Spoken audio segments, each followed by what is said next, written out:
ठीक है। So unethical practices should be done away with. Organisation में there is an ample of scope for unethical activities. Now let us discuss what could be the possible unethical issues that really bothers the organization. ऐसे क्या क्या different issues हैं जो कि organization में which are considered unethical, क्योंकि एक strong corporate governance तभी हो सकता है when the unethical issues and activities could be put under control, isn't it?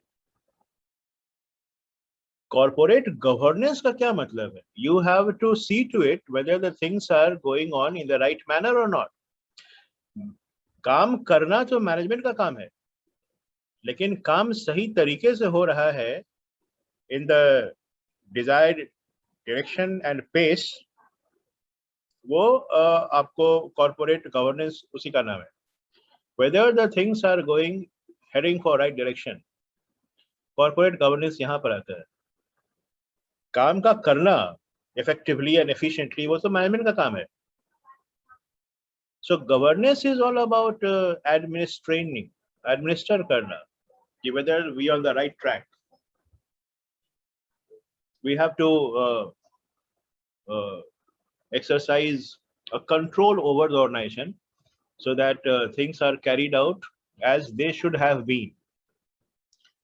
इस context में unethical issues might come up to the notice, or that is a very important consideration for the corporate governance, because you can only have an idea of a strong corporate governance if the ethical issues are grossly controlled.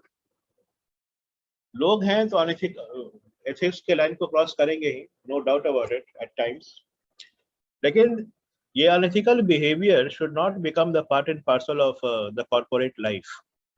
They should not become the integral part of it. We have to weed out, हमें इसको निकाल के फेंकना होगा जितने सारे unethical activities हैं. लेकिन सवाल है कि ये अनएथिकल एक्टिविटीज है क्या क्या. इसमें एक जो बहुत ही खतरनाक एक्टिविटी है वो है ब्राइबरी. कॉर्पोरेट में ब्राइबरी का बहुत अच्छा खासा स्कोप होता है. ब्राइबरी, घूस, और irrespective of whether it is a government organization, even private organization में भी ब्राइबरी होता है. बिकॉज लोग तो वही है ना, लोग का जो माइंडसेट है वो तो वही होगा. देखते हैं बहुत हाई अचीवर्स भी बहुत करप्ट होते हैं. कोई भी हो सकता है in terms of these qualities that should be written down. So accepting a bribe creates a conflict of interest between the person who is receiving the bribe and his organization. Organization बिल्कुल नहीं चाहेगा कि उसका कोई भी employ bribe accept करे. Bribe लेते हैं लोग पर्सनल ग्रेटिफिकेशन के लिए, उस इंडिविजुअल का उसमें इंटरेस्ट छुपा हुआ है, लेकिन it earns a bad name to the organisation, isn't it? If people come to know that इस ऑर्गेनाइजेशन में ब्राइब से काम होता है, उनको तो पता भी नहीं है कि कौन ब्राइब लेता है कौन नहीं लेता है, लेकिन अगर यह स्टोरी सर्कुलेट कर जाती है कि bribery is the way of doing things over here, तो आपका पूरा जो कॉर्पोरेट इमेज है that will go for a nose dive. तो आपको बहुत कंसर्न होना होगा, because there is a class of interest. Organisation चाहेगा कि इसका एक अच्छा मार्केट स्टैंडिंग हो, फेयर एंड रिस्पॉन्सिबल, और the individual, the so-called corrupt employees perhaps may be more concerned about their personal gratification and therefore they may favor taking a bribe. और वो आपको हमेशा यही रोना रोते रहेंगे, हम नहीं है कुछ, हम तो बस इस चेन का एक कड़ी हैं, पूरा चेन है, सब लोग इसमें इन्वॉल्व हैं, हम पैसा ले रहे हैं तो मुझे पैसा ऊपर पहुंचाना होता है. ये सही भी हो सकता है या गलत भी हो सकता है, वो तो एनालिसिस की बात है, लेकिन पैसा लेना ही itself is something of very grave concern. इस पर सोच विचार करना होगा, so that bribery could be done away with. लेकिन देखिएगा, it is easier said than done. Corrupt officials, corrupt employees, corrupt persons are everywhere. It is just a matter of degree. आपको क्या लगता है, यूएस में ऐसे अनएथिकल प्रैक्टिसेस नहीं होते हैं? बिल्कुल होते हैं। जापान में नहीं होता है, कम होता है। चाइना, सब जगह, चाहे वो कैपिटलिस्ट कंट्री हो या फिर सोशलिस्ट कंट्री हो, कम्युनिस्ट कंट्री हो, कहीं भी, व्हाटएवर, आदमी तो वही है ना, सोचने का तरीका वही है। जब तक कि बहुत हाई मोरल और मोरल वैल्यूज नहीं होगा, तो this is bound to occur. लेकिन this is something that will have to be written. So bribery is one of the unethical practices. दूसरा होता है another immoral practice, unethical behavior that is very rampant is coercion. Coercion का क्या मतलब है? Any idea? Anybody? COERCION. Threat दे के जो करता है, फोर्स करना, किसी फोर्स थ्रेटनिंग करके, फोर्स करके किसी चीज को डन करने के लिए ये करना। Very good, very good. किसी को वो सब कॉन्ट्रैक्ट में भी होता है सर, कॉन्ट्रैक्ट Yes, में sir. भी होता है, कोरेक्शन करके कॉन्ट्रैक्ट लेता है। बहुत सही, परफेक्ट। जो आदमी काम नहीं करना चाहता हो उससे आप फोर्सफुली करवा रहे हैं, थ्रेट से करवा रहे हो, बाय प्रेशर से करवा रहे हो। The person is not willing to do things, लेकिन आपने उसको थ्रेट दिया है। अब कैसे ये सब करते हैं? आप उसके इंटरेस्ट के अगेंस्ट खड़े हो जाते हैं। You will be missing out your promotion. Promotion, although you are the most deserving one, but I am sorry, you will not be promoted if you do not do this favor to me or to whosoever. तो बहुत सारा अलग अलग pressure tactics use करने वाले हैं, जो कि हाईली इलीगल है। और ऑब्वियसली इलीगल है तभी तो आपको वो फोर्स करने की कोशिश कर रहा हूँ। अगर स्ट्रीमलाइन है, वो काम करना ही है, तो फिर आप उसको प्रेशर क्यों डालेंगे? उसको तो करना ही। This person is accountable for doing all this things. So एक बात जाहिर है कि in case of coercion, the person will be forced to do things which they are not very convinced about, which is very much against their personal belief, which they are not very comfortable with. इस देखते हैं organisation में कैसे you consider to block the promotion of the individual, or you may threaten them with the loss of a job, or you carry out blackmailing भी करते हैं आप। गलत है। You are exercising a pressure without the willingness of the person. You are exerting undue pressure so that the person will fall in line to whatever you ask them to do from him or her. This is something very immoral. Obviously, if you ask for a favor which is immoral, and for that you are exercising you are exerting a pressure on the person, and you are forcing the person to do things, otherwise they will be missing out on certain advantages, or they will suffer in some respect. So that is a coercion. Insider trading, ये सुना है कभी? रजत गुप्ता, जरा नाम देखना, रजत गुप्ता। इस आदमी को आप भूल नहीं सकते। रजत गुप्ता सर इंफॉर्मेशन उसमें सर इंफॉर्मेशन लीक कर देता है बहुत का, जो बोर्ड का मेंबर रहता है, कॉन्ट्रैक्ट वगैरह रहता है, उसमें टेंडर अगर निकला तो इंफॉर्मेशन लीक हो जाने पर कैंसिल हो जाता है। Very good, insider trading. Very good, very good, excellent. अंदर का क्लासिफाइड इंफॉर्मेशन जब आप बाहर लीक कर देते हैं and it was not expected from you, और वो बहुत क्रूशियल इंफॉर्मेशन होता है। एक नाम खोजिएगा, रजत गुप्ता, और आपको पूरा पता चल जाएगा कि क्या होता है इनसाइडर ट्रेडिंग। और ये आदमी जो है, क्या बोले राकेश? उसको तो सर जेल हो गया था 2 साल के लिए, रजत गुप्ता। 2 ही साल के लिए? उस समय हुआ था। बहुत लंबा जेल, उसको पता नहीं 60-70 साल का जेल कर दिया था, पता नहीं, वो चेकआउट कर लेना, लेकिन अच्छा खासा जेल हो गया। बाहर में बहुत स्ट्रिंजेंट पनिशमेंट है। यहाँ तो कोई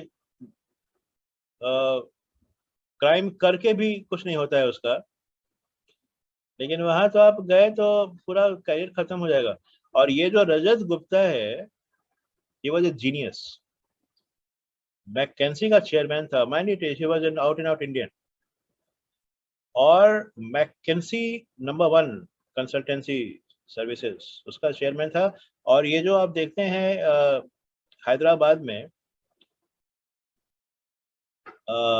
ISM, international school of management, 1 साल का कोर्स होता है एंड मैनेजमेंट का और एग्जीक्यूटिव प्रोग्राम, एंड बहुत ही वर्ल्ड वाइड रेपुटेशन इसका है। It is even above this IIMs। ये उसी का ब्रेन चाइल्ड है, ये रजत गुप्ता ही और कुछ लोग मिलकर ने उसको सेटअप किया था। ही वॉज अ जीनियस, लेकिन यू नेवर नो आप कहाँ स्लिप करने वाले हैं। तो किसी को आप दोनों का ISM और IBM दोनों का वर्ल्ड वाइड है नाम मैनेजमेंट में। IBM तो चला गया इंटरनेशनल बिजनेस मशीन ना, नहीं मैनेजमेंट।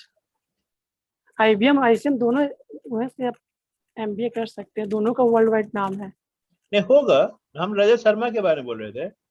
हाँ, रजत शर्मा जो था ना, वो यहाँ पर एस्टेब्लिश किया था हैदराबाद में। उस समय अभी भी अच्छा खासा उसका फीस उस सब है, लेकिन बहुत बड़ी कंपनी में आपको वो दैट उसका मतलब था कि मैनेजमेंट एजुकेशन को जब इंटरनेशनल लेवल पे लाना है। वी आर नॉट छोटे लेवल पे आप बहुत बड़े हो गए तो उससे क्या मतलब है। बड़े लेवल पे आप छोटे भी हैं तो आपका मार्क बनता है। कुआं में मेढक रहने से अच्छा है कि बाहर में आप कीड़ा मकोड़ा ही रहिए, तब आपको पूरा वर्ल्ड का पता चलता है, खुली दुनिया में आप कहाँ स्टैंड करते हैं। Getting it? अब घर में बहुत बड़े शेर होंगे, लेकिन बाहर निकलिए जरा, देखिए दुनिया क्या है। बब्बर शेर घूम रहा है बाहर। Then you can. कल वाला सर, कल क्या लाइन था भूल गया सर, जो बताने वाले थे।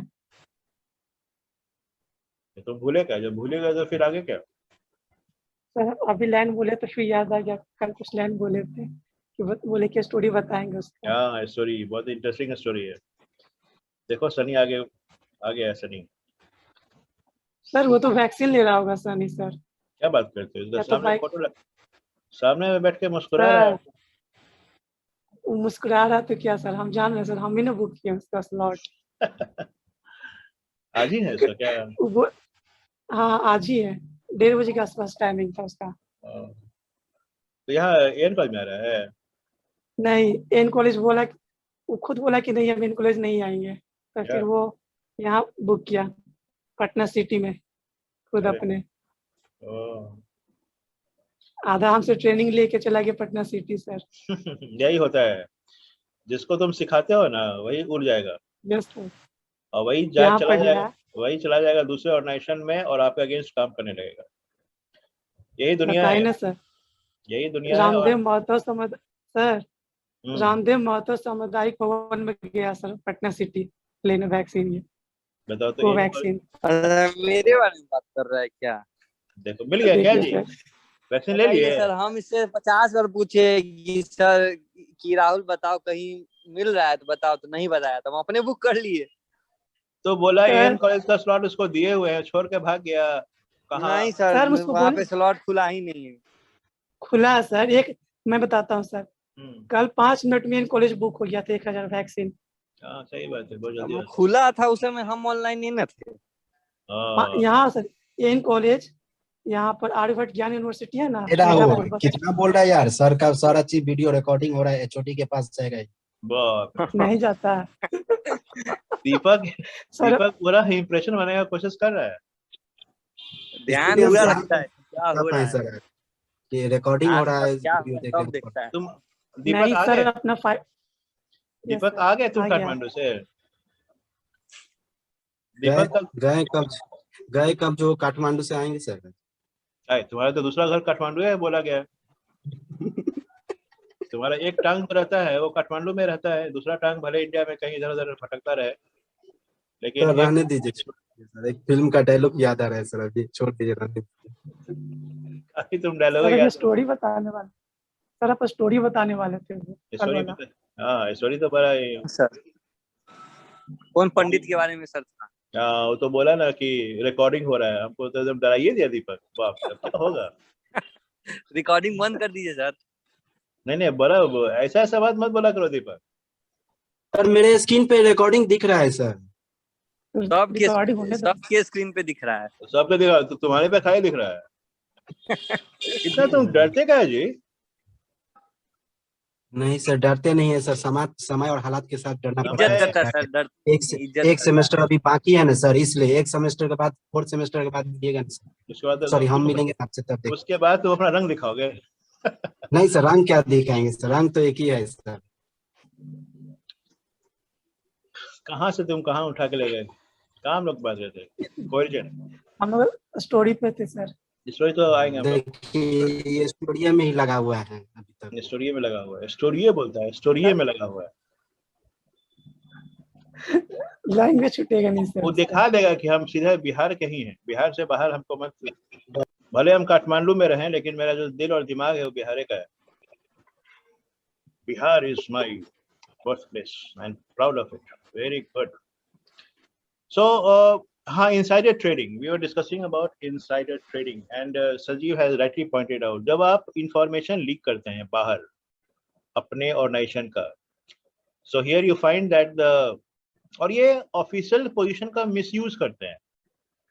In a way we can say that because of you have the authority, you occupy an official position, आप उसका मिसयूज करते हैं and you, एक मिनट किसी भाई का फोन है,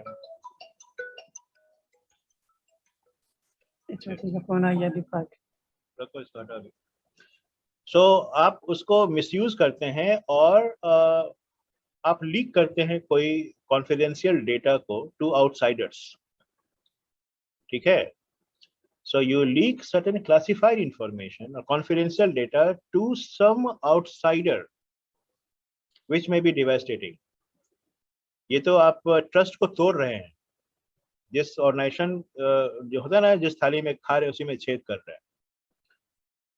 सो इट इज अबाउट, और चाहे आउटसाइडर्स को बता रहे हैं या किसी दूसरे ऐसे इनसाइडर को भी बता रहे हो जो पास ऑन कर देगा, फिर आप कहेगा हम तो नहीं बताए थे, हम तो इनको बताए थे, तो वो भी होता है इनसाइडर ट्रेडिंग। सर वो हर्षद मेहता केस में सर बहुत ज्यादा था उस समय। हर्षद मेहता केस में, ठीक है? और इससे होगा क्या, बहुत ज्यादा लीक होता था, बहुत ज्यादा लीक होता था, राइट? इंफॉर्मेशन बहुत ज्यादा लीक होता था। Perfect perfect perfect. Insider trading आज की कहानी नहीं है, सभी लोग इंफॉर्मेशन लीक करता है, इंफॉर्मेशन लीक करता था, लेकिन उसके जगह कुछ तो देता जरूर था ना। हाँ तो पैसा देगा तभी नहीं इन्फॉर्मेशन देगा। हाँ आपको बेनिफिट मिलेगा, आपको कोई शौक है क्या? आप क्यों इंफॉर्मेशन इंपॉर्टेंट ऑर्गेनाइजेशन का लीक करिएगा बाहर? आपको अच्छा खासा एडवांटेज मिलेगा, you will be getting certain benefits. उसी से तो सर ट्रेडिंग इतना, जिसका लीक हो जाता था क्या अच्छा बेनिफिट का ट्रेडिंग ऊपर चल जाता था, उसी से तो मैनिपुलेशन होता था शेयर मार्केट का। देखे कुछ लोग तो एकदम राजा ही, पूरा मैनिपुलेशन उसी से होता। हाँ राइट राइट। अगर मुझको मालूम हो गया कि ये ट्रेंड है, ये कोट हो रहा है, उसी पर हम बेचेंगे प्राइस पर, सब फिक्स हो गया ना। So everything was fixed. तो यहाँ पर आप रिवील करते हैं क्लासिफाइड इंफॉर्मेशन को आउटसाइडर्स को या किसी दूसरे इनसाइडर को ही, and it will affect the reputation of your organization and the performance of course. The organization will suffer because of this practice of yours. The organization will suffer because of such activities. तो ये रजत शर्मा का एक classic रजत गुप्ता का एक classic story है, उसका पूरा case study का भी पढ़िएगा। एंड अगर समय मिलेगा तो I will also let you make you arrange. And he was trapped and he was penalised, अच्छा खासा उसको पनिशमेंट। वो एक कॉर्पोरेट वर्ल्ड का एक क्लासिक एग्जाम्पल बन गया कि ऐसा भी इतने इम्पोर्टेंट पोजीशन पर लोग ऐसा काम कर सकते हैं। That was never heard of before. Corporate में स्कैम्स होता रहा है, दैट इज वेरी, लेकिन इस लेवल पर इस पोजीशन का आदमी इस हद तक गिर जाएगा।